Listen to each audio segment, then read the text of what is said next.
अस्सलाम वालेकुम। कैसे हैं आप सब। हमेशा आपके लिए दुआ गो हूँ। मेरे सुनने वाले और देखने वाले हमेशा खुश और आबाद रहें, जहाँ भी रहें हंसते हुए मुस्कुराते हुए ही रहें। आमीन सुम्मा आमीन।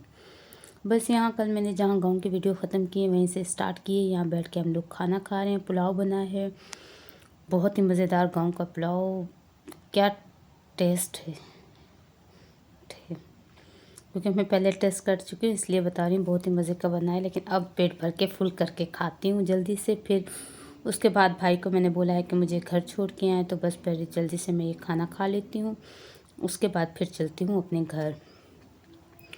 बस यहाँ भाई मुझे छोड़ने चल रहे हैं घर की तरफ। और रात को बहुत ही अच्छा लगता है गाड़ी में सफ़र करना। शाम का वक्त और सुबह सवेरे का वक्त भी बहुत ही ज़बरदस्त होता है। बस यहाँ भाई मुझे अपने घर छोड़ने जा रहे हैं, क्योंकि जैसा कि आज ईद का तीसरा दिन है, तो बस फिर वो बहुत ज़्यादा काम काज हैं, घर में रहते हैं, कपड़े वगैरह ज़्यादा हो गए हैं, फिर वो भी धोने हैं और न्यू कपड़े। फिर ये होता है कि कोशिश करते हैं जल्दी से धो धा के रखते हैं। बस मेरी यही कोशिश है, आज घर चली जाऊँ, रेस्ट कर लूँगी रात को, सुबह फिर उठ के जल्दी से जैसे होगा तो कपड़े धो लूँगी।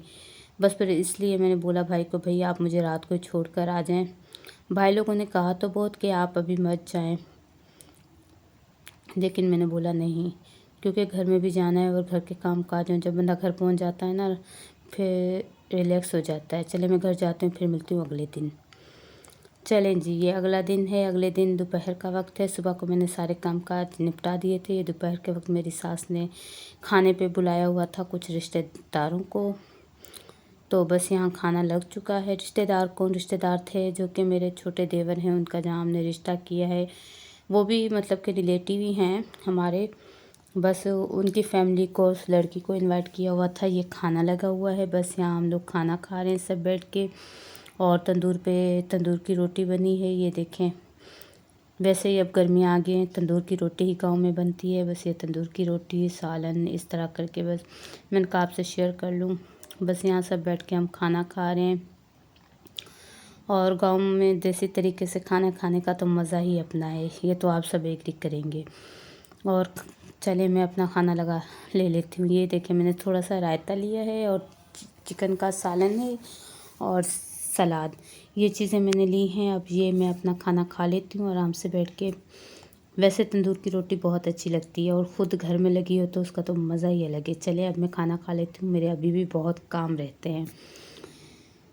खाना खाने के बाद 3 बजे मैं घर आ गई हूँ। दोपहर का खाना था, बस 3 बजे घर मतलब कि अपने पोर्शन में आके मैंने वॉशिंग लगा दी थी। और 4 बजे लाइट चली जाती है गांव में, तो 4 बजे लाइट चली गई। बस यहाँ मैंने कपड़े धोए हैं, और ऊपर से बादल भी बन रहे हैं। बस अब टेंशन हो रही है, कपड़े तो धो लिए हैं, जैसा कि ईद थी, हस्बैंड के कपड़े वगैरह अपनी, और बेडशीट वगैरह जो भी थी वो भी धोई हैं। बस अब मुझे टेंशन असल में ये हो रही है कि अगर बारिश होगी तो, क्योंकि ऊपर से बादल बन रहे हैं, और गर्मी में वैसे भी आंधी वगैरह बहुत ज़्यादा आती है। तो ये है कि अगर आंधी आ गई, कपड़े ना सूखे, ड्राई ना हुए, तो फिर क्या होगा। ये देखें, इस तरह करके, इस तरफ से इतनी बादल नहीं है, धूप नहीं है, लेकिन जो दूसरी डायरेक्शन है ना, मैं आपको दिखाती हूँ कि इस तरफ की डायरेक्शन, इस तरफ से बहुत काले काले बादल से आ रहे थे। बस मैं दुआ कर रही हूँ बारिश वारिश कुछ ना हो, आंधी भी ना आए, वरना तो जो मेहनत की है वो चली जाएगी। और वैसे भी थकावट हो रही है, ईद के 3 दिन मुसलसल मिलना मिलाना, घर के काम, आना जाना, बस ईद की थकावट हो ही जाती है। और उससे पहले भी रमज़ान था, तो रमज़ान में भी आपको पता है बहुत मसरूफियात थे। और फिर जिस तरह कि आप सबको पता है कि मैं कपड़े सिलाई करती हूँ, तो उस वजह से भी कुछ मुझे थकावट है।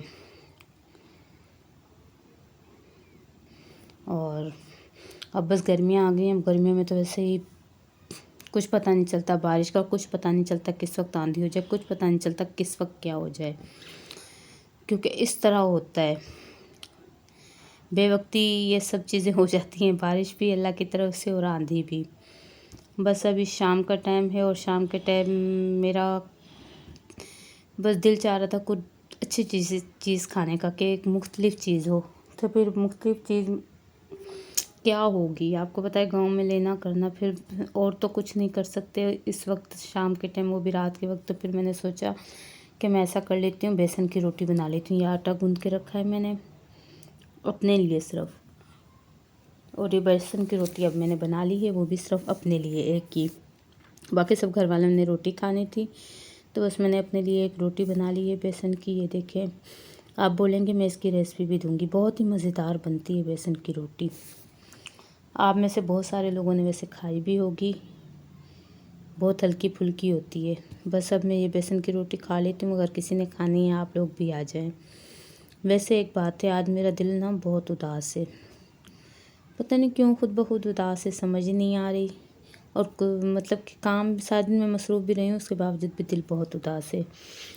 बेसन की रोटी खा के अब चाय ना हुई, मैं हमेशा ही कहती हूँ ये हो नहीं सकता। बस अब बैठ के मैं चाय पी रही हूँ, अपनी चाय एंजॉय करती हूँ अकेले में बैठकर। और लाइट फिर से नहीं है, क्योंकि गांव में लाइट तो समझे होती ही नहीं है, आती कम है, नहीं जाती है तो आती कम है, इस तरह करके। बस यहाँ मैं चाय पीती हूँ और बस आज दिल समझ नहीं आ रहा, आपसे कह रही हूँ जैसा कि उदास है। किस वजह से उदास है, क्या वजह है, कुछ मुझे समझ नहीं आ रही। बस कभी कभी आप लोगों के साथ भी ऐसा होता होगा, कोई वजह ही समझ नहीं आती कि दिल उदास क्यों है, किस वजह से है, क्या वजह है, कोई समझ ही नहीं आती। दिल की उदासी की मतलब कि कोई हमें सिरा ही नहीं मिल रहा होता उदासी का, कि दिल क्यों उदास है। बस यहाँ बैठ के बस मैं चाय पी रही हूँ अकेले, और आप लोगों से बातें भी कर रही हूँ। बस आप लोगों से मैं हमेशा एक बात करती हूँ। और यहाँ दरवाज़ा बजा है, देखें दरवाजे पे कौन आया, 1 मिनट रुक के। जी, तो समझ नहीं आता कि क्या है क्या नहीं। और हमेशा मैं आप लोगों से एक बात करती हूँ, मुझे अपनी दुआ में याद रखा करें। वो इसलिए कहती हूँ कि हो सकता है आप में से किसी की दुआ मेरे हक़ में कबूल हो जाए, मुझे नहीं पता किसकी दुआ कब किसको लग जाए। और मैं भी आप लोगों के लिए हमेशा यही कहती हूँ, दुआ गो रहती हूँ। बस आज का व्लॉग यही बना है, क्योंकि मसरूफियात कुछ ज़्यादा थी, मोबाइल उठाया नहीं गया, और गांव में रूटीन का आप सबको ही पता है। इसी के साथ ही आप सब अपना ख्याल रखिएगा, अपने प्यारों का ख्याल रखिएगा, अपनी ख़ास दुआओं में मुझे याद ज़रूर रखा करें। अल्लाह हाफिज़।